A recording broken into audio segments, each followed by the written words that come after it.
ये साप्ताहिक बाइबल का उपदेश Plainfield Christian science church independent से है, जो प्लेनफील्ड, न्यू जर्सी, अमेरिका में है।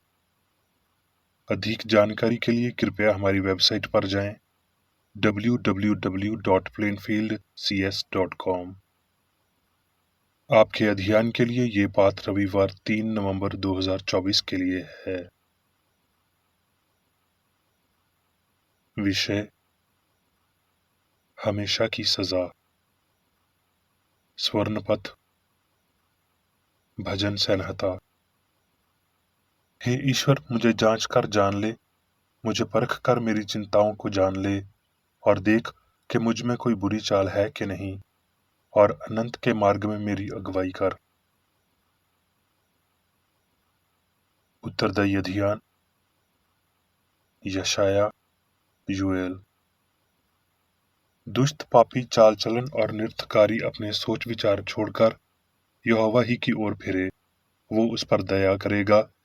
वो हमारे परमेश्वर की ओर फिरे और वो पूरी रीति से उसको क्षमा करेगा। क्योंकि मेरी और तुम्हारी गति में और मेरे और तुम्हारे सोच विचार में आकाश और पृथ्वी का अंतर है। तो भी यहोवा की ये वाणी है, अभी भी सुनो। उपवास के साथ रोते पिताते अपने पूरे मन से फिरकर मेरे पास आओ। अपने वस्त्र नहीं, अपने मन ही को फाड़कर अपने परमेश्वर यहोवा की ओर फिरो, क्योंकि वो अनुग्रहकारी, दयालु, विलाप से क्रोध करने वाला, करुणा, निधान और दुख देकर पछताने हारा है।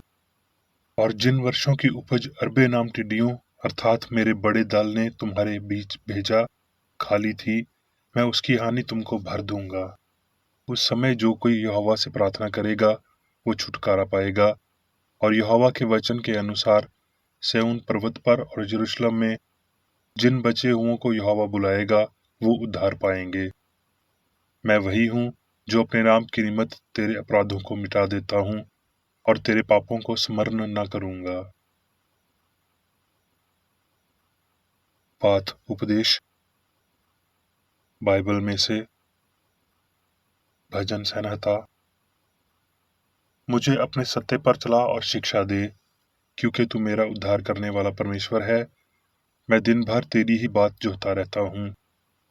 हे यहोवा, अपनी दया और करुणा के कामों को स्मरण कर, क्योंकि वो तो अनंत काल से होते आए हैं। हे यहोवा, अपनी भलाई के कारण मेरी जवानी के पापों और मेरे अपराधों को स्मरण न कर। अपनी करुणा ही के अनुसार तू मुझे स्मरण कर। यहोवा भला और सीधा है, इसलिए वो पापियों को अपना मार्ग दिखलाएगा। मत्ती। और जब वो घर में भोजन करने के लिए बैठा तो बथेरे में सू लेने वाले और पापी आकर यीशु और उसके चेलों के साथ खाने बैठे। ये देखकर फरीसियों ने उसके चेलों से कहा, तुम्हारा गुरु मैसू लेने वालों और पापियों के साथ क्यों खाता है? उसने ये सुनकर उनसे कहा, वेदी भले चंगों को नहीं परंतु बीमारों को अवश्य है। सो तुम जाकर इसका अर्थ सीख लो कि मैं बलिदान नहीं परंतु दया चाहता हूँ, क्योंकि मैं धार्मियों को नहीं परंतु पापियों को बुलाने आया हूँ। लूका। और देखो, उस नगर की एक पापनी स्त्री ये जानकर कि वो फरीसी के घर भोजन करने बैठा है, संगमरमर के पात्र में अतर लाई और उसके पांव के पास पीछे खड़ी होकर रोती हुई उसके पांव को आंसुओं से भिगाने और अपने सर के बालों से पूंछने लगी और उसके पांव बार बार चूमकर उन पर अतर मला। ये देखकर वो फरीसी जिसने उसे बुलाया था अपने मन में सोचने लगा कि यदि ये भविष्य अद्विकता होता तो ये जान लेता कि ये जो उसे छू रही है कौन और कैसी स्त्री है, क्योंकि वो तो पापनी है। ये सुन यीशु ने उसके उत्तर में कहा, हे शमौन, मुझे तुझसे कुछ कहना है। वो बोला, हे गुरु, कह। और उस स्त्री की ओर फिरकर उसने शमौन से कहा, क्या तू इस स्त्री को देखता है? मैं तेरे घर में आया, परंतु तूने मेरे पांव धोने के लिए पानी न दिया, पर इसने मेरे पांव आंसुओं से भिगाए और अपने बालों से पोंछा। तूने मुझे चूमा न दिया, पर जब से मैं आया हूँ इसने मेरे पांव को चूमना न छोड़ा। तूने मेरे सर पर तेल नहीं मला, पर इसने मेरे पांव पर इत्र मला है। इसलिए मैं तुझसे कहता हूँ कि इसके पाप जो बहुत थे क्षमा हुए, क्योंकि इसने बहुत प्रेम किया। पर जिसका थोड़ा क्षमा हुआ है वो थोड़ा प्रेम करता है। और उसने स्त्री से कहा, तेरे पाप क्षमा हुए। लूका। और उसने कितनों से, जो अपने ऊपर भरोसा रखते थे कि हम धर्मी हैं और औरों को तुच्छ जानते थे, ये दृष्टांत कहा कि दो मनुष्य मंदिर में प्रार्थना करने के लिए गए। एक फरीसी था और दूसरा चुंगी लेने वाला। फरीसी खड़ा होकर अपने मन में यूं प्रार्थना करने लगा कि हे परमेश्वर, मैं तेरा धन्यवाद करता हूँ कि मैं और मनुष्यों के नियन अंधेर करने वाला, अन्यायी और व्यभिचारी नहीं, और ना इस चुंगी लेने वाले के समान हूँ। मैं हफ्ता में 2 बार उपवास करता हूँ। मैं अपनी सब कमाई का 10वां अंश भी देता हूँ। परंतु चुंगी लेने वाले ने दूर खड़े होकर स्वर्ग की ओर आंखें उठाना भी न चाहा, वरन अपनी छाती पीट पीट कर कहा, हे परमेश्वर, मुझ पापी पर दया कर। मैं तुमसे कहता हूँ कि वो दूसरा नहीं, परंतु यही मनुष्य धार्मिक ठहराया जाकर अपने घर गया। क्योंकि जो कोई अपने आप को बड़ा बनाएगा वो छोटा किया जाएगा, और जो अपने आप को छोटा बनाएगा वो बड़ा किया जाएगा। नीति वचन। जो अपने अपराध छिपा रखता है उसका कार्य सफल नहीं होता, परंतु जो उनको मान लेता और छोड़ भी देता है उस पर दया की जाएगी। भजन संहिता। हे परमेश्वर, अपनी करुणा के अनुसार मुझ पर अनुग्रह कर। अपनी बड़ी दया के अनुसार मेरे अपराधों को मिटा दे। मुझे भलीन भांति धोकर मेरे अधर्म दूर कर, और मेरा पाप छुड़ाकर मुझे शुद्ध कर। देख, तू हृदय की सच्चाई से प्रसन्न होता है। हे परमेश्वर, मेरे अंदर शुद्ध मन उत्पन्न कर, और मेरे भीतर सिथर आत्मा नए सिरे से उत्पन्न कर। तब मैं अपराधियों को तेरा मार्ग सिखाऊंगा, और पापी तेरी ओर फिरेंगे। क्योंकि तू मेला बलि से प्रसन्न नहीं होता, नहीं तो मैं देता। होमा बलि से भी तू प्रसन्न नहीं होता। टूटा मन परमेश्वर के योग्य बलिदान है। हे परमेश्वर, तू टूटे और पिसे हुए मन को तुच्छ नहीं जानता। तब तू धाम के बलिदानों से प्रसन्न होगा। भजन संहिता। क्योंकि तू मेरे प्राण को अधोलोक में न छोड़ेगा, न अपने पवित्र भक्त को सड़ने देगा। अब्रानियों। हे मेरे पुत्र, प्रभु की ताड़ना को हल्की बात न जान, और जब वो तुझे घुरके तो हियाव न छोड़ना। क्योंकि प्रभु जिससे प्रेम करता है उसकी ताड़ना भी करता है, और जिसे पुत्र बना लेता है उसको कोड़े भी लगाता है। और वर्तमान में हर प्रकार की ताड़ना आनंद की नहीं, पर शोक ही की बात दिखाई पड़ती है। तो भी जो उसको सहते सहते पक्के हो गए हैं, पीछे उन्हें चैन के साथ धर्म का प्रतिफल मिलता है। तुम तो उस पहाड़ के पास जो छुआ जा सकता था और आग से प्राज्वलित था, और काली घटा और अंधेरा और आंधी के पास नहीं आए, पर तुम सिय्योन के पहाड़ के पास और जीवित परमेश्वर के नगर स्वर्गीय यरूशलेम के पास आए हो। विलाप गीत। परंतु मैं ये स्मरण करता हूँ, इसलिए मुझे आशा है। हम मिट नहीं गए, ये यहोवा की महाकरुणा का फल है। क्योंकि उसकी दया अमर है, प्रति भोर वो नहीं होती रहती है। तेरी सच्चाई महान है। हम अपने चाल चलन को ध्यान से परखें और यहोवा की ओर फिरें। हे यहोवा, मैंने तुझसे प्रार्थना की। जब मैंने तुझे पुकारा, तब तूने मुझसे कहा, मत डर। हे यहोवा, तूने मेरा मुकदमा लड़कर मेरा प्राण बचा लिया है। यशाया। यहोवा कहता है, आओ हम आपस में वाद विवाद करें। तुम्हारे पाप चाहे लाल रंग के हों, तो भी वो हीम के नियन उजले हो जाएंगे, और चाहे अर्गवानी रंग के हों, तो भी वो ऊन के समान सफेद हो जाएंगे। अब मैं मेरी बेकर एडी द्वारा क्रिश्चियन साइंस की किताब विज्ञान और स्वस्थ शास्त्रों की कुंजी के साथ के साहस संबंधी अंश पढ़ूंगा। विज्ञान और स्वस्थ। ईश्वरीय प्रेम मनुष्य को सुधारता है और नियंत्रित करता है। पुरुष क्षमा मांग सकता है, लेकिन ये ईश्वरीय सिद्धांत केवल पापी को सुधारता है। पाप के परिणाम के रूप में पीड़ित होने के लिए पाप को नष्ट करने का साधन है। जब तक भौतिक जीवन में पाप नष्ट नहीं हो जाता, तब तक पाप का हर आनंद उसके दर्द के बराबर होगा।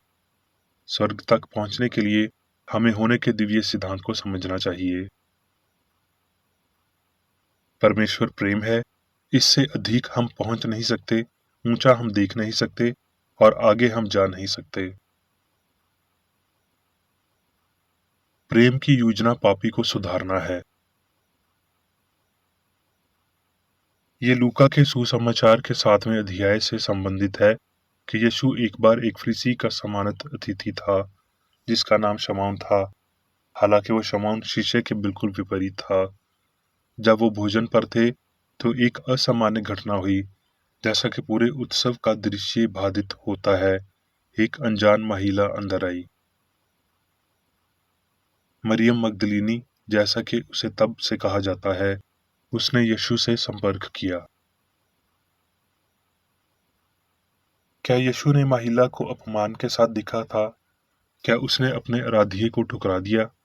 नहीं, उसने उसे करुणापूर्ण माना। और ऐसा कुछ नहीं था।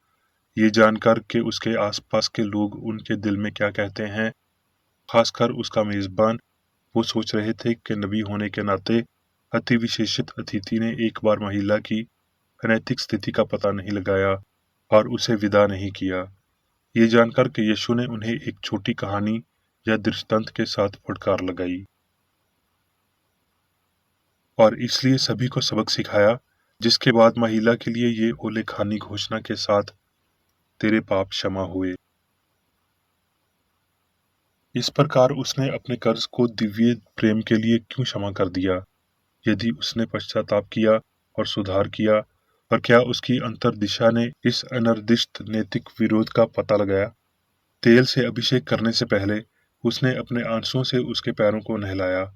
नए प्रमाणों की अनुपस्थिति में उसके दुख को उसके पश्चाताप, सुधार और ज्ञान में विरोधी की उपेक्षा को स्पष्ट करने के लिए पर्याप्त सबूत थे।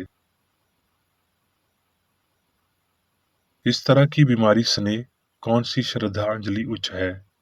फरीसी के आतिथ्य या मगदलीनी के प्रति समर्पण? इस सवाल का जवाब यीशु ने आत्म धार्मिकता को ठुकराने और दंड की अनुपस्थिति की घोषणा करके दिया। गलत काम करने का दुख है, लेकिन ये सुधार की दिशा में एक कदम और बहुत आसान कदम है। ज्ञान द्वारा आवश्यक अगला और महान कदम हमारी ईमानदारी की परीक्षा है, अर्थात सुधार। इसके लिए हमें परिस्थितियों के तनाव में रखा गया है। प्रलोभन बोली हमारे अपराध को दोहराती है। इस तरह ये हमेशा रहेगा, जब तक हम ये नहीं सीख लेते कि न्याय के कानून में कोई छूट नहीं है। पाप को क्षमा कर दिया जाता है, क्योंकि यह मसीह, सत्य और जीवन द्वारा नष्ट हो जाता है। सुधार ये समझने से होता है कि बुराई में कोई खुशी नहीं है, और विज्ञान के अनुसार अच्छे के लिए स्नेह प्राप्त करने से भी, जो अमर तथ्य को उजागर करता है कि ना तो खुशी और ना ही दर्द, भूख और ना ही जुनून या पदार्थ में मौजूद हो सकता है, जबकि दिव्य मन आनंद और पीड़ा या भय और मानव मन के सभी पापी भूखों की झूठी मान्यताओं को नष्ट कर सकता है। बुराई कभी कभी किसी व्यक्ति के अधिकार की सबसे बड़ी अवधारणा होती है। जब तक कि अच्छाई पर उसकी पकड़ मजबूत नहीं हो जाती, तब वो दुष्टता में आनंद खो देता है और ये उसकी पीड़ा बन जाती है। पाप के दुख से बचने का तरीका है पाप को रोकना, और कोई रास्ता नहीं है। परमेश्वर जिससे प्रेम करता है, उसकी ताड़ना भी करता है, और जो परमेश्वर की आज्ञा मानने से इनकार करता है, वो प्रेम से ताड़ित होता है। जब चुंगी लेने वाले का रोना बड़े प्यार के दिल में उतर गया, तो इसने उसकी विनम्र अच्छाई को जीत लिया। जो अपने अपराध छिपा रखता है, उसका कार्य सफल नहीं होता, परंतु जो उनको मान लेता है और छोड़ भी देता है, उस पर दया की जाएगी। अधर्म को छोड़ते हुए जिन पापों को क्षमा किया जाता है, वो खुशी पाप के बीच में वास्तविक हो सकती है कि शरीर की तथाकथित मौत पाप से मुक्त हो जाती है, और ये कि भगवान का क्षमा याचना है, लेकिन पाप का विनाश होता है। ये गंभीर गलतियां हैं। पापी को इस तथ्य से प्रोत्साहन नहीं मिल सकता कि विज्ञान बुराई असत्यता को प्रदर्शित करता है, क्योंकि पापी पाप की वास्तविकता बना देगा जो वास्तविक असत्य है, और इस प्रकार क्रोध के दिन के खिलाफ क्रोध एकत्र करता है। वो खुद के खिलाफ साजिश में शामिल हो रहा है, अपने स्वयं के जागरण के खिलाफ, भयानक अवास्तविकता जिसके द्वारा उसे धोखा दिया जाएगा। केवल वही जो पाप का पश्चाताप करते हैं और असत्य का त्याग करते हैं, बुराई की असत्यता को पूरी तरह से समझ सकते हैं। ये विश्वास के पाप में कोई वास्तविक आनंद नहीं है, क्रिश्चियन साइंस के धर्मशास्त्र में सबसे महत्वपूर्ण बिंदुओं में से एक है। पापी की इस नई और सच्ची दृष्टिकोण के बारे में जानने के लिए उसे दिखाएं कि पाप कोई खुशी नहीं देता है, और ये ज्ञान उसके नैतिक साहस को मजबूत करता है और बुराई और अच्छाई से प्यार करने की उसकी क्षमता को बढ़ाता है। पदार्थ के जीवन में विश्वास के तेज अनुभव, साथ ही साथ हमारी निराशा और निरंतर व्यर्थ, हमें थकाए हुए बच्चों की तरह दिव्य प्रेम की ओर मोड़ते हैं। फिर हम दिव्य विज्ञान में जीवन को सीखना शुरू करते हैं। प्रेम के उत्तम उदाहरणों के माध्यम से हमें धार्मिकता, शांति और पवित्रता की ओर अग्रसर होने में मदद मिलती है, जो विज्ञान के स्थल हैं। पाप और पीड़ा दोनों ही अनंत प्रेम के चरणों में गिर जाएंगे। अब मैं मेरी बेकर एडी द्वारा चर्च मैनुअल में दिए गए 3 दैनिक कर्तव्यों को पढ़ूंगा। दैनिक प्रार्थना। प्रत्येक दिन प्रार्थना करने के लिए इस चर्च के प्रत्येक सदस्य का कर्तव्य होगा, तुम्हारा राज्य आए, ईश्वरीय सत्य, जीवन और प्रेम के शासन को मुझ में स्थापित कर और मुझ पर शासन कर, और तेरा वचन सभी मनुष्यों के स्नेह को समृद्ध कर सकता है, उन पर शासन कर। आदेशों और कर्तव्यों के लिए एक नियम। ना तो दुश्मनी और ना व्यक्तिगत लगाव मदर चर्च के सदस्यों के आदेशों और कर्तव्यों पर लागू करना चाहिए। विज्ञान में दिव्य प्रेम ही मनुष्य को नियंत्रित करता है, और एक क्रिश्चियन विज्ञानी प्यार की मीठी सुविधाओं को दर्शाता है। प्यार में डांटने पर, सच्चा भाईचारा, परोपकार और क्षमा में। इस चर्च के सदस्यों को प्रतिदिन ध्यान रखना चाहिए और सभी बुराई दूर करने, भविष्यवाणी, न्याय करने, निंदा करने, परामर्श देने, प्रभावित करने या गलत तरीके से प्रभावित होने से बचने के लिए प्रार्थना करनी चाहिए। कर्तव्य के प्रति सतर्कता। इस चर्च के प्रत्येक सदस्य का यह कर्तव्य होगा कि वो प्रतिदिन आक्रामक मानसिक सुझाव से बचाव करे और भूलकर भी ईश्वर, नेता और मानव जाति के प्रति अपने कर्तव्य की उपेक्षा नहीं करनी चाहिए। उनके कामों से उन्हें आंका जाएगा और वो उचित या निंदनीय होगा।